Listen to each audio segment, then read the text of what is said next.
So, as I mentioned, I welcome all of you to our conversation with Ms. Janhavi Malhotra. Ms. Janhavi Malhotra is the HR Director at Tata 1MG, where she leads employee experience, CSR, and internal communications. She also serves as the HR business partner for the company's fast growing retail business and 6 corporate functions. So, welcome. Thank you. And so, one of my first questions, which I would like to pose on behalf of the audience, is uh, if you could describe your approach to setting performance expectation for employees. Sure. Okay. So, how many of you, maybe show of hands, have had a goal setting or a performance setting conversation with maybe one of your manager? Okay. So, a lot of you have. And I wonder how do those conversations typically go? Is it a one-way street, or is it where you're co-creating expectations, and what would you find to be more effective? In my experience, I've always found it more effective when I'm setting goals or performance expectations for my team. I like to co-create them along with the team rather than saying X, Y, Z are things that are expected of you. I talk about my goals, which are, say, a larger picture. So, for example, we just did our annual goal setting exercise at 1MG, and like Himavan said, I managed 3 or 4 portfolios there. So I created my own goal sheet, which was a larger picture perspective of all of those 3, 4 things, and I shared it with my team. And I said, hey, look, these are my goals. Why don't you guys? Your goals will be a spin-off of my goals, right? So think about what you can do to contribute to this larger vision, and put it together, and then maybe we can talk about it. And I feel like giving them the opportunity to create their own goals and their own expectations, and then of course we have a conversation, and then they are given that guidance on what needs to be changed and all of that. That helps not only in their understanding of what is expected out of them, but also it builds accountability because they are setting those goals themselves. So they know exactly what they are responsible for, and they take that ownership and are empowered to deliver on that. So it's important that we have this inclusive culture. Absolutely. Wherein everyone is included in the decision making, and they feel like equal contributors. Yes. So it makes the goal setting process a little easy. Absolutely. What strategies do you use to measure and evaluate employee performance? Okay. So I'm not sure what the feedback system at Leela is. Maybe somebody can share, somebody who knows. So at Tata 1MG, we follow a quarterly check-in system. So every quarter we have conversations, and that's a system that we designed a couple of years ago, and it's now in practice. So we have managers and reportees are supposed to have quarterly check-ins on a one-to-one basis. And I feel like the reason that I designed the system there is that I feel like it keeps that feedback loop ongoing. So there are no shockers at the end of the year where, and even if it's not a formal system that the organization has, it's definitely a practice that one should imbibe in terms of just keeping the feedback loop ongoing. Sometimes, and while we have this quarterly system, again, it's not some. I won't wait till the end of the quarter to provide feedback. If we attend a meeting and there's something that maybe could have been better or was really great, even if it's positive feedback, I think that instant feedback and just keeping that channel of communication open throughout, that's what makes a difference. So, yeah. But don't you think sometimes some leaders may feel that it adds to their burden? So there are a lot of companies which conduct a yearly appraisal or a review, Yes. Yeah. or half yearly, biannually, that is like Yeah. an H1 and an H2. But this is like extra work on your list of things to do. Yeah, exactly. And if you remember, so just for context, Himavan and I also worked together at IHCL earlier. So, I'm just going to reflect back on the performance system that we had there. We had quarterly check-ins, and then we moved to a biannual check-in system. Yeah. Because this was exactly the reason. The feedback we got from managers is that it's it's an administrative load. We have to take time out from our shift. Some of them have 30 reportees tagged to them. So how many conversations are we really supposed to have? So, which is where, at 1MG we built that tool to bring that culture about. When we did away with it at my previous organization, the culture was already built. So I'm not saying that, a system like that, an HR system or process needs to exist. That's just an example. The feedback loop should remain open, and that's really up to you as a manager or as a leader to just keep that channel of communication open with your team. So, and there are ways of providing feedback. Feedback is often an uncomfortable topic. It can, sometimes we shy away from giving it. Sometimes we feel bad while receiving it if it's not all good. But, there are different ways. We all go through it. We all go through. It's not easy to receive feedback. Yes. And sometimes it's very difficult to give feedback also. Exactly. Sometimes you feel it can put you in an uncomfortable position that, yeah, how do I say this to that person if they didn't do well? So a lot of people adopt this feedback sandwich technique, which, where you say something good, then you say something bad, then you say something good again. I don't know. I mean, do you guys think that that's effective? Have you ever been a recipient of the feedback sandwich? You have. And what did you take away from that conversation? Hey, you did this really well, you knocked it out of the park with this presentation, but XYZ things were really, really bad, and okay, you're doing a great job, thanks, bye. So, moving on to our next question. So, how do you handle situations where employees are not meeting performance expectations? Performance sometimes becomes an issue. Yeah. We may have set goals, we may have set objectives, Yeah. but even then people may not perform because of X, Y, Z reasons. So how do you address this? Right. So, I think that, as human beings, we all have our own, pluses and minuses.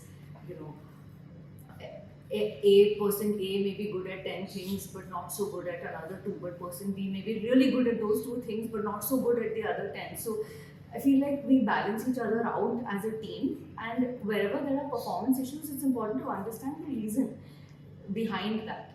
So it may or may not be to do with the work per se.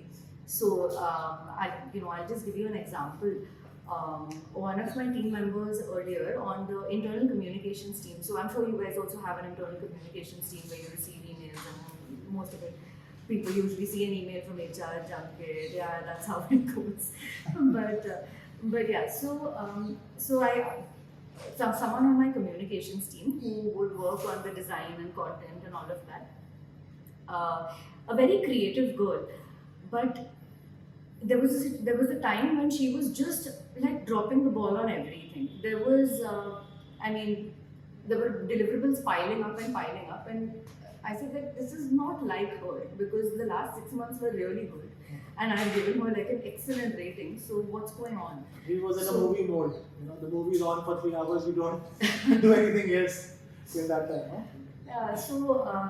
So then I had a chat with her and I said, yeah, what's going on? Because you were doing really well. So I know that it's not a skill set issue. Right. That you have the capability, you have the skills. Right. So is there something on the personal front, or are you facing any challenge? So in her case, oftentimes that could be the case, but in this particular situation, she just couldn't prioritize and plan her work, and that was where the gap was. It was just as simple as that. Okay, for the last 6 months, मेरे 3 deliverables थे, so I was doing that properly. But now मेरे 5 है, so I'm not being able to figure out what should I do first and what should I do next. General problem. So yeah, and that doesn't mean that she was a poor performer, or that she needs to be put on PIP, or that now I'm going to give her a different kind of rating this time. Right. She just needed some direction. So then we figured it out, and then we set a cadence, and we worked on a daily list of tasks, and required a bit of hand-holding for a while until she got the hang of planning and prioritizing with multiple deliverables on her plate. So a performance issue doesn't have to be skill-related or core job related, capability related. It could be something as simple as time management or prioritizing. Right. So this is a perfect example of how you manage your time, and because of which your work suffers. Yeah, so I think the key takeaway is just, I keep coming back to having that channel of communication open where, you ask the person what's wrong before forming a snap judgment that, this person's performance has really gone south now and they're a write-off. That's not always how it is. Right. What steps do you take to provide feedback and coaching to employees on their performance? I know we've been talking about it in different sections during our conversation. If you could focus a little bit more on this aspect. Sure. So yeah, I think we've spoken about. Maybe I'll just kind of sum it up. Yes. I just spoke of the grow model. That's my go-to when it comes to having discussions with on larger pictures on how how to kind of move up the career ladder or whatever the whatever larger picture goals may be. Also, clarity in communication is something that we spoke about. I just want to, I know I already mentioned this, but I want to stress a little bit more on encouraging reflection when having feedback conversations. It's important.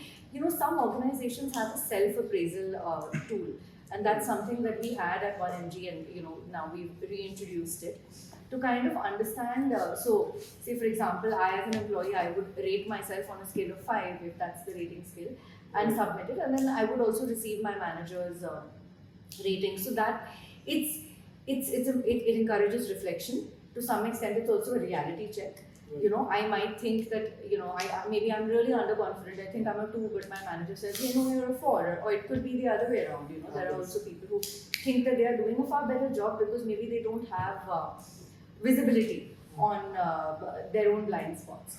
So encouraging that self-reflection and introspection is really important. That's why I always like to start my feedback conversations with how do you think it went? So as to kind of fill in those gaps. And so I'm a very big fan of feedback and seeking feedback.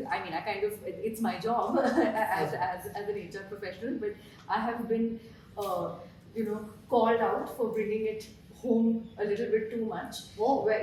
So just That's share all. it. Yeah, so at whenever we are having our say biannual cycle at work or end of year appraisal, I find myself coming home and asking my husband, hey, so how do you think the last year went? What do you think could have been better? And he's like, oh my god, you're bringing work home again. So maybe I take it one step too far, but it's super important to definitely do that with your team. How do you handle performance discussions and evaluations with employees? Especially when there are teething times, there are operations which are going through tough times. So, how do you do it there? So I think pretty much the same thumb rules. These are regular performance conversations you're talking about. Right. So I think it's pretty much the same thing. To just be clear, communicate both ways, and encourage reflection. I think that's the most important thing, and then help them see the larger picture in terms of help them set their own expectations so that they are accountable for them. Right. So you have regular conversation. You have these reviews quarterly. You also spoke about self-reflection. You also spoke about taking feedback. Right. Are there any other specific tools which you feel should be introduced or people should be using besides the ones which we have already spoken about? So I think in my when we just discussed the feedback from team members, that's the last one I had to talk about. That pretty much sums it up, because we spoke about encouraging your team to reflect and all of that, but it's important for us to also reflect, and a little trigger that could help us reflect as team leaders is direct feedback from our team. So as to receive that feedback, it's important to create a safe space for sharing, because otherwise it's very easy for a team member to just say everything's good and move on, which is what they do most of the time. But then you kind of it's up to us to create that safe environment for them to feel comfortable enough to be honest. Creating a safe space to share is one of the most important things, because that helps you to recognize major issues which you may not be able to see from the front, but they're actually happening at the back. That's right. So how do you make sure that you create this safe space? Because I'm sure there are a lot of people struggling, wanting to know what's happening behind the scenes. Yeah. All of a sudden, someone may not come to work, someone is not motivated. So, besides taking feedback, is there any way you use to find this, create this safe space for people? I think the first, the most important step is to just be perceptive, so that one is aware when something seems amiss. Hmm. And I think we all have that ability as human beings to be perceptive that way and to understand where, say, I'm not talking in terms of hardcore performance metrics, but Right. where, and somebody seems disengaged. Ability to read. Yeah. And, or just gauge the team Right. spirit. And I think that's really important because at the end of the day, that is what translates to their performance, Right. right? And will impact the goals that we are working collectively towards. Miserable situation where you really had to work hard to get things in place. I think we all want to listen to you and get you to share that one experience wherein you changed the game uh, in managing performance for people. If you could share that one instance wherein things are very topsy-turvy, but you made all the difference. I think they So- can all learn. They could all learn. No, so I don't think there's ever been a situation where I made all the difference. I think it's always a team effort. And, I may be, I might be the one to give them a little bit of a nudge in the direction that they need, but it's always a collaborative sort of effort. But, I talked about that one instance where, Time management program. yes, time management was an issue. There could be other such situations where there are invisible issues that impact performance of our team members, and then that's where we need to create those channels of communication to kind of keep them going. But one particular instance is, I can't think of one at this point.